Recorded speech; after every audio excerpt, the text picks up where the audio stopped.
Louvado seja Deus, né? Pela sua palavra e porque podemos cantar, podemos exaltá-lo. Eu estava observando, né, a chuva forte, né? Acho que na cidade inteira, ali onde eu moro, muito forte, mas meia hora antes do culto, a chuva. Deus tirou a chuva, que é para que ninguém dissesse: olha, eu não fui para o culto porque estava chovendo. Deus é muito bom em todos os detalhes, cuida de nós em todos os sentidos. De manhã nós meditamos na palavra no livro de Apocalipse, no capítulo 1, só revisando o que falamos um pouco de manhã, mas a mensagem de hoje está registrada em 1 Tessalonicenses, no capítulo 1. Mas pela parte da manhã, nós falamos nesse versículo aqui, Apocalipse 2, verso 4. Contra você, porém, tenho isto: você abandonou o seu primeiro amor. Está aqui? Vamos ler juntos? Contra você, porém, tenho isto: você abandonou o seu primeiro amor. É possível alguém começar a vida cristã como ouro e com o tempo pode tornar-se uma prata, depois bronze, depois ferro, depois ferrugem. E o apóstolo João então recebe de Deus essa revelação e ele ministra às 7 igrejas da Ásia. E então começa com a igreja de Éfeso.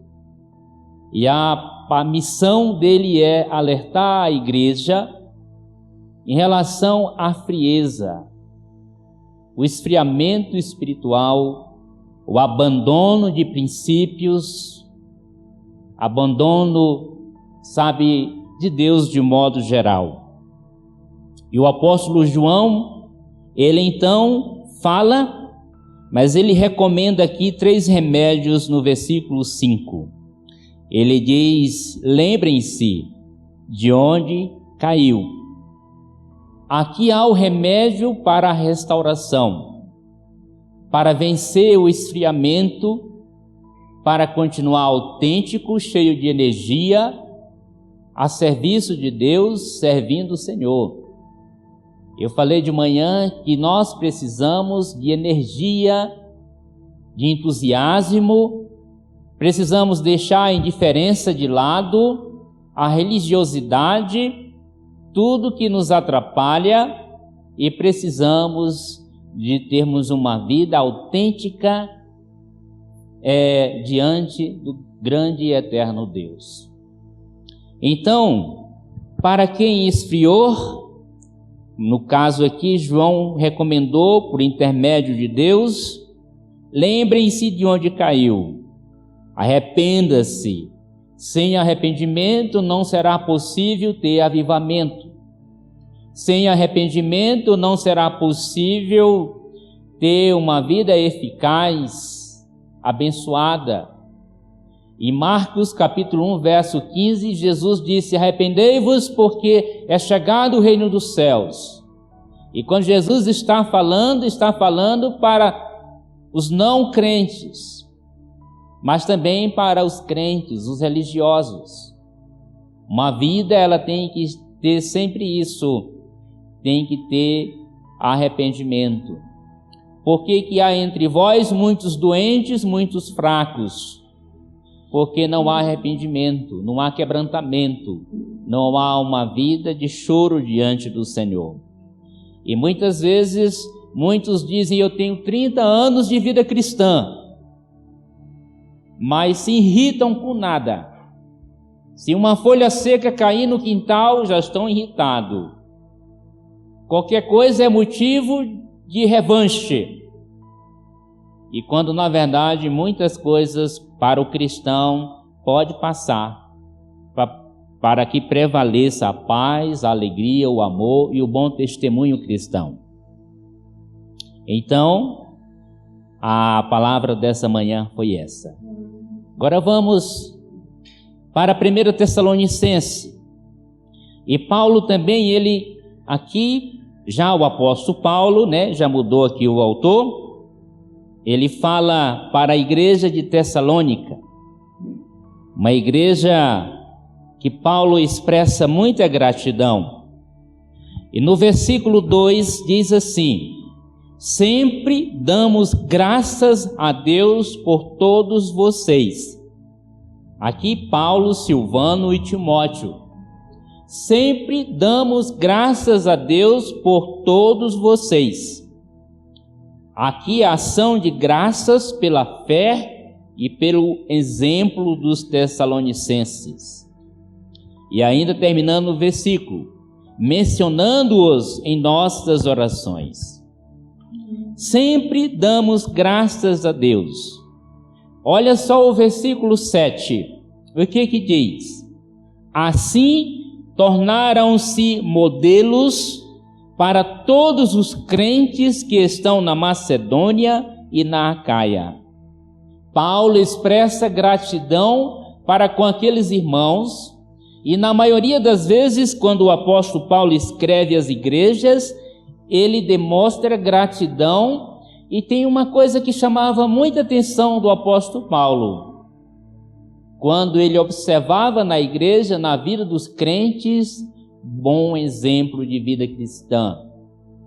Exemplo de vida cristã, modelo de Cristo. Aqui ele diz no versículo 7, tornaram-se modelo para todos os crentes que estão na Macedônia e na Acaia. Está claro nas cartas de Paulo às diversas igrejas do Novo Testamento que a coisa que o mais o agradava era aquilo pelo qual ele não cansava de dar graças a Deus, era pelo crescimento, pelo bom testemunho dos cristãos, dos discípulos de Jesus, Então, os tessalonicenses são provavelmente os mais destacados de todos eles que Paulo, aqui das igrejas, Paulo destaca. Há exemplos de igreja madura, igreja frutífera. Como se pode reconhecer uma igreja madura? Como se pode reconhecer uma igreja madura? Aqui na Clóvis Rodrigues tem mais igreja do que bares, graças a Deus, Mas tem um bar ali que vale não sei quantas igrejas. Mas diante de tudo isso, como podemos reconhecer uma igreja bíblica madura? Como se pode conhecer? Igreja madura é sinônimo de igreja cheia de programas dinâmicos que se envolvem em várias atividades. Igreja madura é a igreja que cresce. Paulo ele tem um outro parâmetro para ver a igreja madura. E aqui nós podemos olhar o parâmetro correto para avaliar uma igreja madura, o amadurecimento de uma igreja, é se a igreja é zelosa na palavra de Deus. É o parâmetro. Há muitas igrejas que vivem de eventos, um evento atrás do outro. Uma das coisas que eu tenho pedido de Deus é sabedoria, para que a igreja se torne cada dia mais bíblica. Cada cristão demonstre no seu viver diário Jesus, uma vida bonita. O parâmetro para olharmos para uma igreja e identificarmos se é uma igreja saudável é se ela é bíblica, se é uma igreja zelosa na palavra de Deus, uma igreja modelo nas virtudes cristãs. E aqui nós encontramos nos textos, no versículo de 1 a 7, e vejamos quais as virtudes de uma igreja amadurecida na palavra. E aqui vamos destacar alguns versículos. Por exemplo, no versículo 2, uma igreja, uma comunidade firmada em Deus Pai. Sempre damos graças a Deus por todos vocês, mencionando-os em nossas orações. Uma comunidade firmada em Deus Pai e no Senhor Jesus Cristo. Parâmetro para uma igreja amadurecida, uma igreja equilibrada, uma igreja firmada em Deus Pai e no Senhor Jesus Cristo, como o versículo 2 fala em Deus. Sem dúvida, foi essa a firmeza dos crentes em Deus que deu origem a uma igreja madura e frutífera em Tessalonicenses, na cidade de Tessalônica. Uma igreja firmada em Deus Pai. No Evangelho de João 15, de 1 a 5, o nosso Senhor nos ensina que somente quando o ramo está na vinha, ligado na videira, será capaz de crescer e produzir frutos. Um ramo só pode produzir se estiver ligado na videira. Uma igreja que tem como parâmetro Deus, o nosso Senhor Jesus Cristo, é uma igreja que pode crescer de forma saudável. E ainda no versículo 3, parâmetro para uma igreja, uma comunidade, uma igreja que é caracterizada pela fé, esperança e pelo amor. Há muitas igrejas que dão ênfase só no Satanás, já viram isso? Demônio é demônio. O que aconteceu com você hoje? O que Deus fez por você? Mas uma igreja equilibrada, uma igreja saudável, é uma igreja que é caracterizada pela fé, esperança e o amor. Para o apóstolo, o critério para avaliar a maturidade de uma igreja era o grau de fé, esperança, o amor manifesto pelos membros. Fé, esperança, no versículo 3. Lembramos continuamente diante do nosso Deus e Pai o que vocês têm demonstrado, o trabalho que resulta da fé, o esforço motivado pelo amor e pela perseverança proveniente da esperança em nosso Senhor Jesus Cristo. Fé diz respeito à confiança que o corpo de Cristo e a cabeça de Cristo é a igreja. Existe nessa comunidade, nessa igreja, convicção, certeza unânime que Ele é o único e suficiente Salvador, Cristo Jesus. Uma igreja, uma comunidade caracterizada pela fé, esperança e o amor, uma igreja que é caracterizada pela fé, ela tem convicção, certeza unânime que Ele é o único e suficiente Salvador, quem é Jesus Cristo. Não há mais ninguém que possa salvar a igreja. Foi Jesus que morreu, Ele que abriu o caminho, Ele é a ponte. Uma outra característica de uma igreja bíblica, o amor. Diz respeito aos relacionamentos moldados segundo Cristo, entre os membros do corpo de Cristo e para com todas as pessoas, uma atitude que cria unidade, o amor. E ele diz aqui nesse versículo, motivados pelo amor, o trabalho que resulta da fé, o esforço motivado pelo amor e a perseverança proveniente da esperança, motivados pelo amor. O amor acolhe, o amor acolhe, o amor agasalha, o amor reparte, o amor chega perto, o amor compreende, o amor é sensível. Esse amor, o amor abre o bolso, generosidade, o amor cura as feridas, o amor não desiste. Gosto muito do texto de Ruth e Noemi. Quando Ruth perde seu marido, Ruth perdeu seus 2 filhos, e ali fica só as 2 noras, Orfa e Ruth. Então Noemi chega para as noras e diz para elas: minhas filhas vão embora, eu não tenho mais filhos, e mesmo que se nascesse filho hoje, ainda não daria tempo para que crescessem e casassem com vocês. Então vão para a casa dos seus pais e vão se casar novamente. E Orfa então foi embora. Mas Ruth demonstrou um amor que nunca desiste. Motivados pelo amor, um amor que não desiste, Ruth disse: nunca farei isso. Para onde for irei, o seu Deus será o meu Deus. O amor do bom samaritano.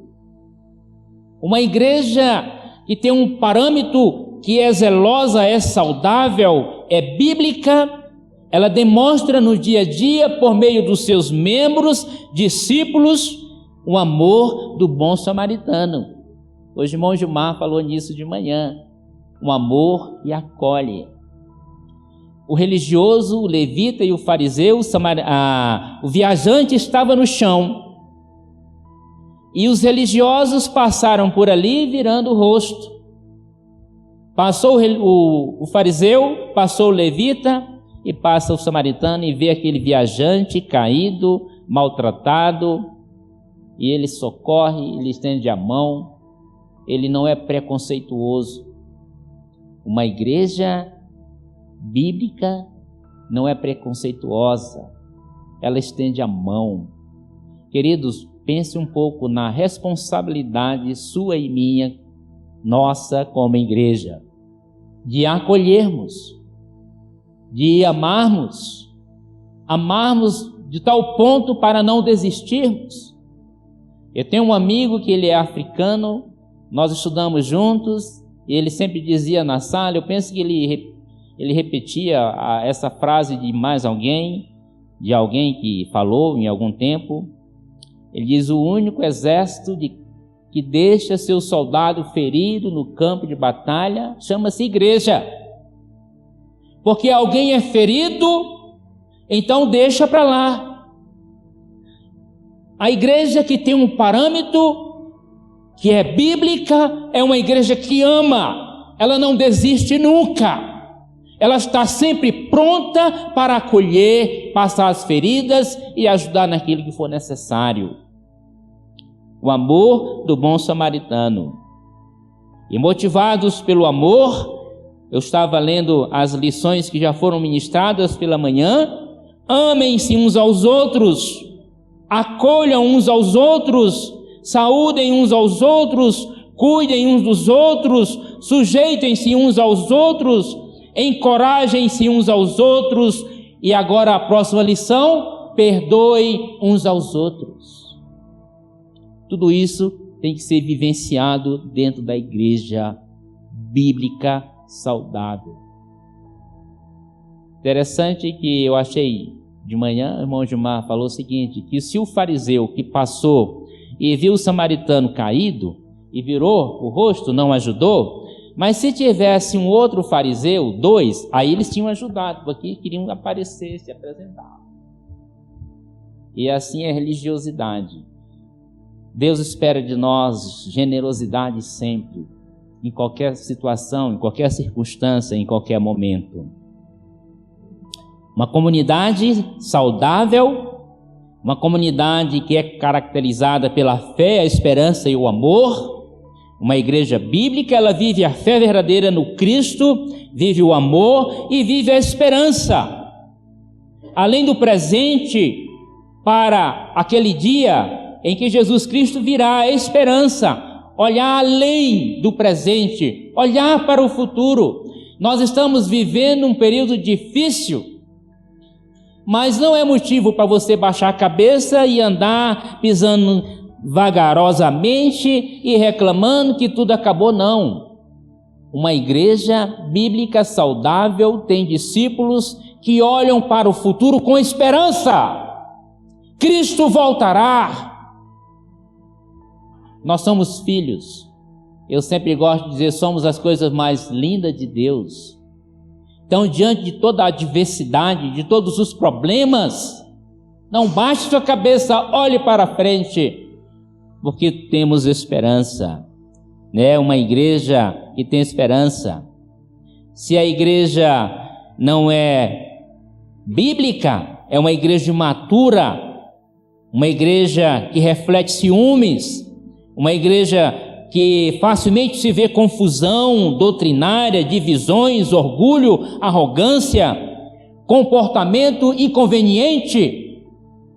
Quando a igreja, ela não tem a palavra, não é fundamentada, ela é uma igreja que a gente percebe visivelmente na vida dos seus discípulos, muita confusão doutrinária, divisões, religiosidade, orgulho, arrogância, comportamento inconveniente. Mas se a igreja é madura, é bíblica, então reflete-se na vida do povo de Deus um amor crescente, uma unidade de fé e esperança firme, um amor mútuo, um amor de ajudar uns aos outros, levando as cargas uns dos outros. É isso que Deus espera da nossa igreja.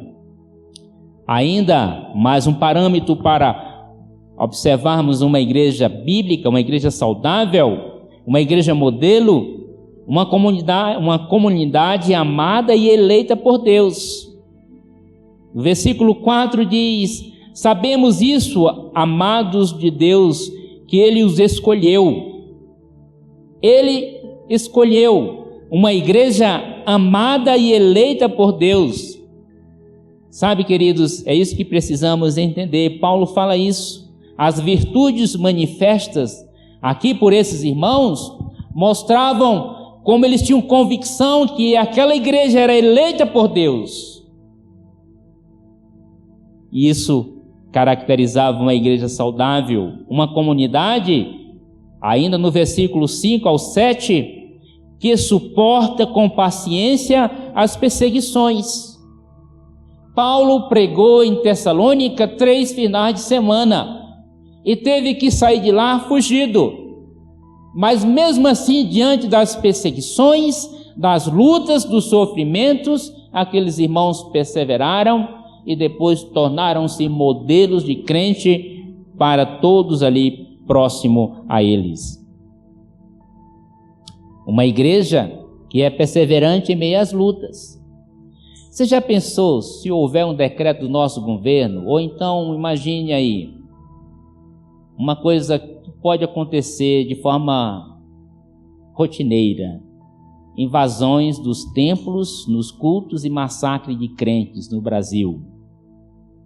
Aí todos os crentes vão sumir do templo, já quase que não vem, qualquer coisa, dá uma chuvinha, não vem, é um probleminha, não aparece no culto. Agora imagine se isso se tornar uma coisa de rotina, nos domingos, massacre em tal cidade, entrou lá e matou tantos crentes. Como que essa igreja vai sobreviver nesses dias? Aí nós precisamos entender que a igreja não é parede. Igreja são pessoas. Igreja é você é igreja. E aonde você estiver, 2 ou 3, ali o Senhor está presente. E possivelmente, futuramente, pode acontecer isso no nosso país. Se você escuta informações da igreja perseguida, a Índia, ele tem como alvo eliminar todos os cristãos, é assassinato. Na Coreia do Norte, irmãos estão sendo mortos, eles fogem. E diante dos programas do governo, diante da pandemia, todos eles são colocados no final da fila para receber algum auxílio, são massacrados. Mas a igreja bíblica, ela é perseverante mesmo em meio às tribulações, às perseguições, os problemas. Porque temos fé e temos esperança e temos de Deus o amor de Deus. E assim tornem-se modelo para todos os crentes que estão na Macedônia e na Acaia. Paulo escreveu 13 cartas. Se Paulo escrevesse uma carta para a nossa igreja hoje, o que ele diria nessa carta? Qual o conteúdo? Será se ele ia fazer algum elogio para a igreja? Agora pense em você. O que as pessoas pensam de você no seu trabalho? O seu amigo, a sua amiga? Como que essa pessoa lhe vê? Você é um modelo de Jesus? Você tem uma vida bonita lá onde você trabalha? Você é uma pessoa que no seu ambiente de trabalho, onde você está, você tem um certo respeito pela sua vida de bom exemplo, de testemunho?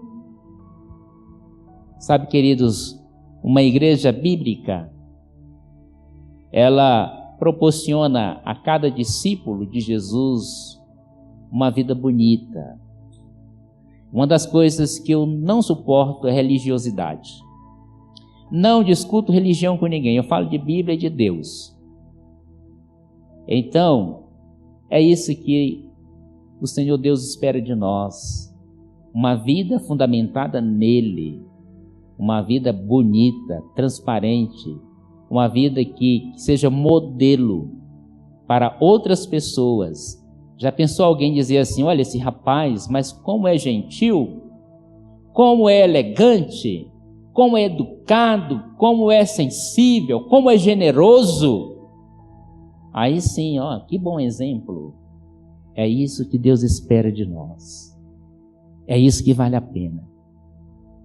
Uma igreja bíblica, uma igreja que tem como parâmetro a palavra de Deus, não eventos e programações diversas, mas a palavra, que cada discípulo demonstre no dia a dia uma vida bonita, saudável, uma vida santa.